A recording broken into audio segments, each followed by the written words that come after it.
بسم اللہ الرحمن الرحیم۔ ناظرین کرام، ستمبر کے مہینے کا پہلا ہفتہ اسلامیان پاکستان کے مسلمانوں کے لیے نہایتی اہمیت کا حامل ہے۔ دو وجہ سے انتہائی اہمیت کا حامل ہے۔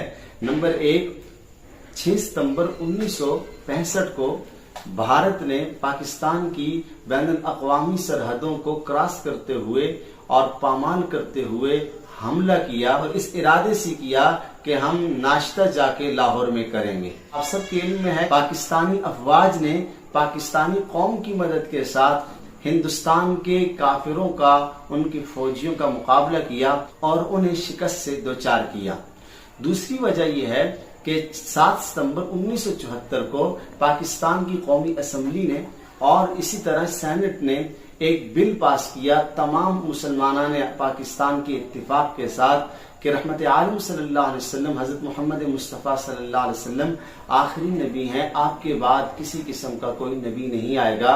جو نبوت کا اعلان کرے گا وہ دائرہ اسلام سے خارج ہے۔ جو شخص بھی نبی صلی اللہ علیہ وسلم کے بعد نبوت کا جھوٹا دعوی کرنے والے کی تصدیق کرے گا وہ دائرہ اسلام سے خارج ہے۔ اور اگر کسی مدعی نبوت کو مذہبی مصلح مانتا ہے یا مذہبی پیشوا مانتا ہے تب بھی وہ اسلام سے خارج ہے۔ محترم سامعین کرام، قرآن حکیم کی 100 سے زائد آیات اور سینکڑوں احادیث اس بات پر دلالت کرتی ہیں کہ محمد عربی صلی اللہ علیہ وسلم آخری نبی۔ چنانچہ سورہ احزاب آیت نمبر 40 میں اللہ پاک نے فرمایا ما کان محمد ابا احد من رجالکم ولکن رسول اللہ وخاتم النبیین، فرمایا کہ تم محمد صلی اللہ علیہ وسلم تم میں کسی بالغ مردوں کے باپ نہیں ہے، وہ اللہ کے رسول ہے اور آخری پیغمبر ہے۔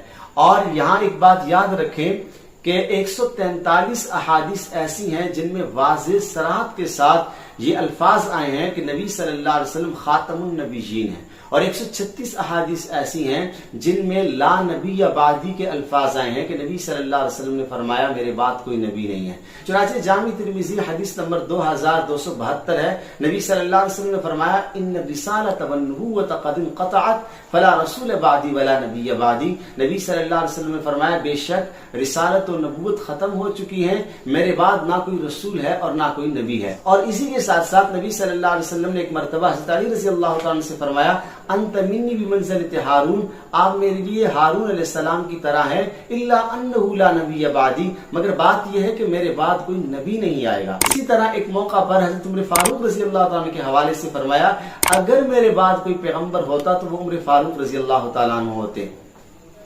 اور مستدرک حاکم کے اندر حدیث موجود ہے، نبی صلی اللہ علیہ وسلم نے فرمایا انا خاتم الانبیاء وانتم آخر الامم، میں آخری پیغمبر ہوں اور آپ آخری امت ہو۔ اسی کے ساتھ ساتھ صحیح بخاری کے اندر حدیث موجود ہے، نبی صلی اللہ علیہ وسلم نے فرمایا میری مثال یوں ہے جیسے کسی آدمی نے ایک محل تیار کیا ہے، ایک گھر حویلی بنائی اور پورا گھر بنانے کے بعد ایک اینٹ کی جگہ چھوڑ دی، اور کچھ لوگ آئے اس گھر کا معائنہ کیا، وزٹ کیا، انہوں نے کہا کہ کیا ہی خوب ہوتا کہ اس پورے محل میں ایک اینٹ کی جگہ خالی چھوڑ دی گئی ہے، اگر اس اینٹ کو بھی رکھ دیا جاتا تو محل پورا ہو جاتا۔ فرمایا یاد رکھیے وہ اینٹ میں ہوں، قصر نبوت کا محل جب میں آ گیا نبوت کا محل پورا ہو گیا، اب اس کے بعد کسی اور پیغمبر کی ضرورت نہیں ہے۔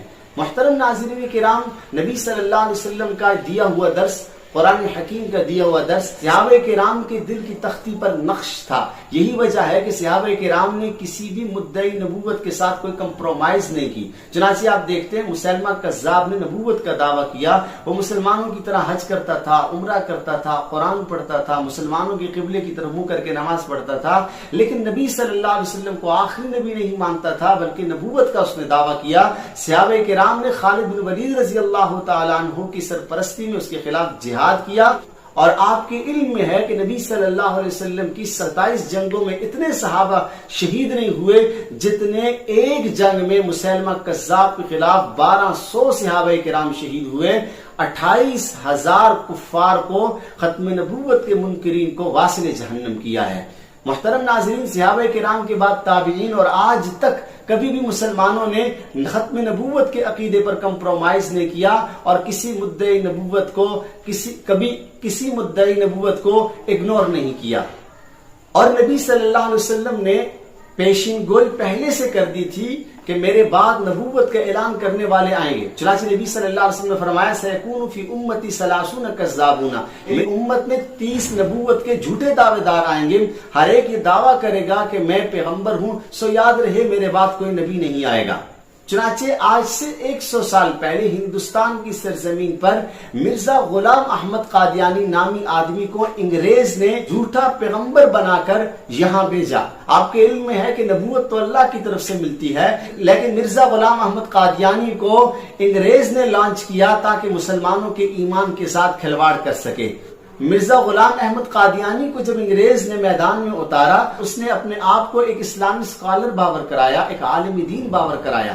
جو وقت گزرتا رہا اور وہ اپنے آپ کو ایک مجدد کے طور پر پیش کرتا رہا، پھر معاملہ یہیں پر ٹھہرا نہیں، بلکہ وہ آگے اس نے جا کے اپنے بارے میں امام مہدی کا دعویٰ کیا، حضرت عیسیٰ کا دعویٰ کیا، پھر اپنے بارے میں کہا کہ محمد عربی میری ہی روپ اور شکل میں ظاہر ہوئے ہیں. پھر کرتے کرتے ایک دن ایسا بھی آیا، اس نے کہا میں خدا کی بیوی ہوں. معاذ اللہ تعالیٰ اس کے کفر سے ہمیں اور ہماری نسلوں کو محفوظ فرمائے.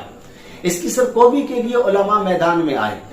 سب سے پہلے جنہوں نے قادیانی پر کفر کا فتویٰ لگایا وہ علماء لدھیانہ ہیں.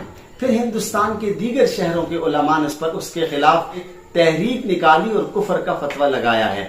علامہ اقبال مرحوم شروع میں اس سے متاثر ہو چکے تھے اور انہیں نہیں پتا تھا کہ یہ ایک ایسا مرتد اور زندیق آدمی ہے. علامہ انور شاہ کشمیری رحمہ اللہ جو کہ دارالعلوم دیوبند کے مایہ ناز حدیث کے استاذ تھے اور اپنے دور کے محدث العصر تھے، علامہ انور شاہ کشمیری رحمہ اللہ کے سمجھانے سے علامہ اقبال قادیانیوں کے ساتھ انہوں نے اپنا تعلق ختم کیا اور بلکہ انگریز حکومت سے درخواست کی کہ آپ اس شخص کو قرار واقعی سزا دیں. لیکن انگریز کب سزا دیتا؟ جب اس نے خود ہی سے لانچ کیا ہے. ناظرین، قیام پاکستان کے بعد بھی قادیانیوں کا یہ خیال تھا کہ ہم بلوچستان میں اپنی حکومت قائم کریں گے، لیکن ایسا نہ ہو سکا.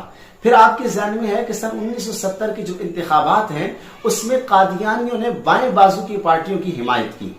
آپ کے علم میں ہے کسی بھی ملک میں جب اوپر کی سطح پر سیاست تقسیم ہوتی ہے، جو نظریات چلتے ہیں وہ نچلی سطح تک بھی آتے ہیں. چنانچہ اس دور میں مختلف کالجز یونیورسٹیز کے نوجوان بھی 2 حصوں میں بٹ گئے تھے. کچھ دائیں بازو کے لوگ تھے اور کچھ بائیں بازو کے لوگ تھے. چنانچہ نشتر میڈیکل کالج جو کہ ملتان میں واقع ہے، وہاں پر اسٹوڈنٹ کا ایک انتخاب تھا، الیکشن تھا، تو اس میں جو بائیں بازو کے لوگ تھے قادیانی ان کے ساتھ ہو گئے اور لاکھوں روپے لگائے تاکہ بائیں بازو کے نوجوان اس الیکشن میں جیت جائیں. لیکن اس وقت کے نوجوانوں نے جب دیکھا کہ بائیں بازو کے لوگوں کے ساتھ قادیانی کھڑے ہیں تو انہوں نے ختم نبوت کے پمفلٹ اور اسی طرح ختم نبوت کے نعرے لگانا شروع کر دیے اور پمفلٹ جاری کیے اور لٹریچر عام کیا. خدا کی شان، جب کالج کے اندر الیکشن ہوا تو دائیں بازو والے جیت گئے، مذہبی رجحان رکھنے والے جیت گئے.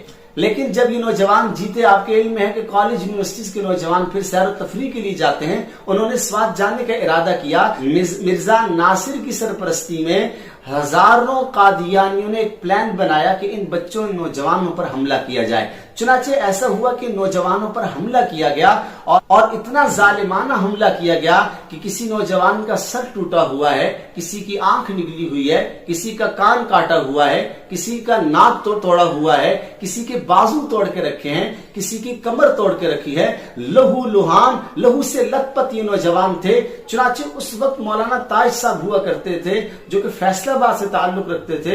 انہوں نے نوجوانوں کو پیغام دیا بس یہ قادیانیوں کا آخری وار ہے. اب انشاءاللہ پاکستان کے چپے چپے سے ہر عالم، ہر عام و خاص سول سوسائٹی کے لوگ بھی آپ کے ساتھ کھڑے ہوں گے اور مزید اس ظلم کو ہم اس ملک میں نہیں چلنے دیں گے. ناظرین، یہ خبر ان بچوں پر ظلم، ان نوجوان پر ظلم، کالج کے اسٹوڈنٹ پر جو ظلم ہوا ہے، پورے ملک میں جنگل کے اندر آگ کی طرح پھیل گئی یہ خبر. چنانچہ پورے ملک میں ان لوگوں کے ساتھ یکجہتی کے لیے جلوس نکلے، ریلیاں نکلی اور مسلمانان پاکستان نے انتہائی غم و غصے کا اظہار کیا. پھر ایسا ہوا، حضرت مولانا مفتی محمود رحمہ اللہ جو کہ مولانا فضل الرحمان قائد جمیعت علماء اسلام کے والد گرامی ہیں، ان کی سرپرستی میں مولانا یوسف بن نوری صاحب اور اسی کے ساتھ ساتھ مولانا شاہ احمد نورانی اور تمام مکاتب فکر کے علماء کی سرپرستی میں پورے ملک میں بڑے بڑے جلسے ہوئے.